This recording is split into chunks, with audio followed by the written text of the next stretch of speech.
ہندو میں نے پڑھتے ہوئے صورت یاد کی تھی، سورہ اخلاص، قل هو اللہ احد اللہ صمد لم یلد ولم یولد ولم یکن لہ کفوا احد. تو اس میں تو بتایا گیا کہ کہو کہ اللہ ایک ہے، اللہ بے نیاز ہے، نہ وہ کسی کا باپ ہے نہ کسی کا بیٹا، اور کوئی اس جیسا نہیں ہے. تو میں گھر گیا، اپنے والد سے کویشچن کیا. ہمارے گھر میں اوبیسلی ہندو تھے تو کافی بت پڑے ہوئے تھے، تو ادھر میں نے ان سے کویشچن کیا کہ ان میں اللہ کون ہے، who's Allah among them. Because دماغ تو یہی تھا نا کہ بس جو کچھ ہے یہ ہے سامنے. تو وہ اس کو ایک عام سوال سمجھے، آپ کی گستاخی؟ میری گستاخی سمجھے، کیونکہ مجھے اس کے بعد تھپڑ پڑ گیا اپنے والد سے، وہ ٹھیک ٹھاک تھپڑ پڑا. پھر میں نے جا کے اپنے ٹیچر سے کہا کہ سر یہ کیا پڑھا دیے، کہ میں تو گھر جا کے پوچھ رہا ہوں، مجھے مار پڑ رہی ہے آپ جو پڑھا رہے ہو. تو انہوں نے کہا کہ نہیں بیٹا، آپ نے یہ کویشچن غلط جگہ کر دیا، اللہ ان میں نہیں ہے. آپ ڈھونڈ رہے کیا ہو؟ میں کہ سر میں تو اللہ ڈھونڈ رہا ہوں، جو آپ نے پڑھا ہے اس کو ڈھونڈ رہا ہوں.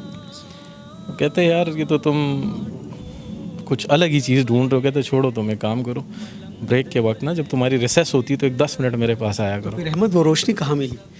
سر یہ روشنی جب میں میٹرک میں چلا گیا، تب مطلب میں اسلامیات میں اتنا تیز ہو گیا تھا کہ میرے جو کلاس فیلوز تھے وہ مجھ سے صورتوں کے آیتوں کے ترجمے پوچھے تھے پیپر کے اندر نا. آلموسٹ 2-3 کو تو میں نے خود ہی پیپر بھی کروا دیا تھا. تو بس اس وقت یہ روشنی مجھے نصیب ہو چکی تھی. پھر ہم یہاں سے کراچی موو ہوئے. کراچی میں میری ملاقات ہوئی مفتی طارق مسعود صاحب کے، ان کے جو بھائی ہیں وہ میرے فرینڈ ہیں. تو انہوں نے مجھے دعوت دی کہ بھئی آپ دین میں آؤ. میں کہا سر میں دین میں آؤں گا، لیکن جس طرح آپ لوگ دین میں اس طرح نہیں آنا ہے مجھے. مطلب ایک بندے کو پتہ ہے کہ دین کیا ہے اور وہ بیٹھ کے سب لوگوں کو بتا رہا، تو باقی لوگوں پہ فرض نہیں ہے کہ جانیں دین کو، انہیں پڑھیں دین کو.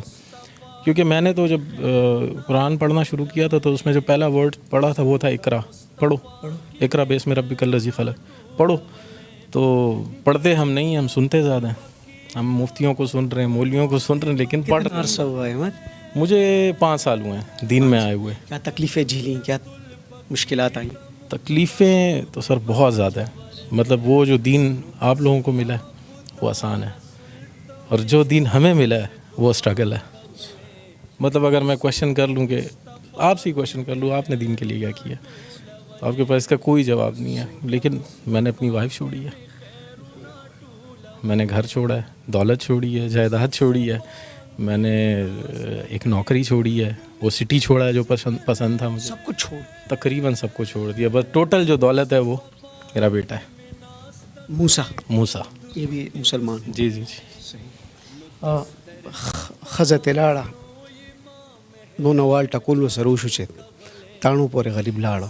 نو نه سټوري د چوس پکې ورځې نه زم د پروګرام نه پد ته سنور سم مشکلات نشي په اسلامي جمهوریت پاکستان کې چې سړی مسلمان شي نو هغه ته څومره تکالیف دا وتا سو حیران شي چې په کار د چې دا خو د اسلامي ملک یو هندو چې مسلمان شي په کار د چې د ډېر غټ استقبال ورسو شي، ډېر تکالیفونه راتیر د خو زه هغه تکالیفو کې نظم خو مختصر د دوی چې هغه بیگم چې در وړو مور هغه ته هم لاړه، هر څه ته لاړه. دی اوسوس د روزه مبارک نه راغی. اوس دا روزه مبارک دا ترتیبی څنګه جوړ شو دا ورته دی اوس پخپله وای. احمد ذرا بتانا یار کیا ہوا؟ سر تقریباً یہ ہماری کچھ عرصہ پہلے ہمارے گھر پہ کچھ ایک فیملی آئی تھی، مسلم فیملی تھی، جاننے والے. تو وہ یہاں سے لڑکے گئے تھے، مطلب میرا سر بھی پھٹا تھا اس کے اندر، اور پھر الٹا ہمیں مار کے اور جا کے ہم پہ ہی رپورٹ کر دی. تو دل دکھ گیا؟ دل بہت دکھ گیا تھا سر، بہت دکھا تھا. بس اس رات میں اللہ معاف کرے اللہ سے گلا کر کے سویا تھا کہ یا اللہ مطلب تو نے تیرے رستے پہ آئے ہیں اور تو نے اس طرح ہمیں ذلیل و خوار چھوڑا ہوا ہے. تو تقریباً فجر کے وقت ہم نماز کے لیے اٹھتے ہیں. تو میں نماز کے لیے اٹھوں تو دیکھیں سامنے ایک تیز روشنی ہے میرے بالکل سامنے. اس تیز روشنی میں جو ہیں وہ سرکار دو عالم کھڑے ہوئے ہیں، تشریف وہاں پہ کھڑے ہیں، اور مجھے انہوں نے آواز دی یا احمد. پھر کہو یا احمد، یہ پھر کہو یا احمد، یہ کہا انہوں نے. تو میں نے انہیں سلام کیا. تقریباً 16 منٹ ہماری بات چیت رہی، اور تقریباً جو بھی حضرت بلال پشان پشگور